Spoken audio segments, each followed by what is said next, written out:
सौभरी ऋषि वृंदावन के निकट कालिंदी के तट पर रमणक नामक द्वीप में रहते थे। ये सदा जल के भीतर समाधि लगाकर तपस्या करते थे।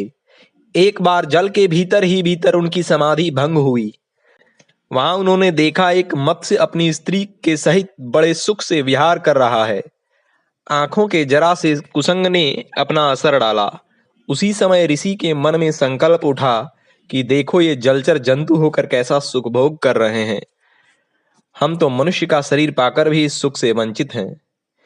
यह विचार आते ही ऋषि समाधि प्राणायाम सब भूल गए, जल से बाहर निकले। उन दिनों महाराजा मांधाता अयोध्या में राज करते थे। ऋषि सीधे उन्हीं के पास पहुंचे और बोले, राजन, मैं गृहस्थ सुख का उपभोग करना चाहता हूं। तुम्हारी 50 कन्याएं हैं, इनमें से एक मुझे दे दो। महाराज सुनकर सन्न रह गए। फिर बड़ी विनम्रता से हाथ जोड़कर उन्होंने कहा, भगवान, मेरी 50 कन्याएं हैं, उनमें से जो कन्या आपको पसंद करे उसे ही आप प्रसन्नता पूर्वक ले जाएं। महाराज ने सोचा, मेरी युवती कन्याएं इन जैसे अति बूढ़े ऋषि को क्यों पसंद करने लगेंगी। जब वे पसंद न करेंगी तो ये खुद ही लौट जाएंगे। इस प्रकार मना भी नहीं करना पड़ेगा और ऋषि भी नाराज न होंगे। महर्षि सर्वज्ञ थे, उनसे भला कोई क्या छिपा सकता है। वे महाराज के भाव को ताड़ गए। तपस्या के बल से वे नई सृष्टि रच सकते थे। उन्होंने झट से अपना रूप परम सुंदर युवावस्था संपन्न बना लिया।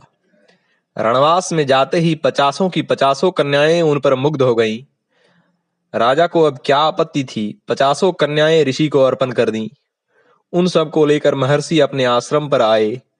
विश्वकर्मा को आज्ञा दी। बात ही बात में समस्त स्वर्गीय सुखों से युक्त 50 महल बन गए।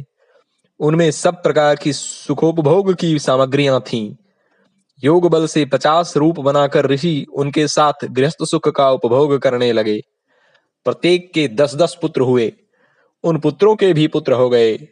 बड़ा परिवार होने से भांति भांति के झंझट, भांति भांति की नित्य नई उपद्रव होने लगे।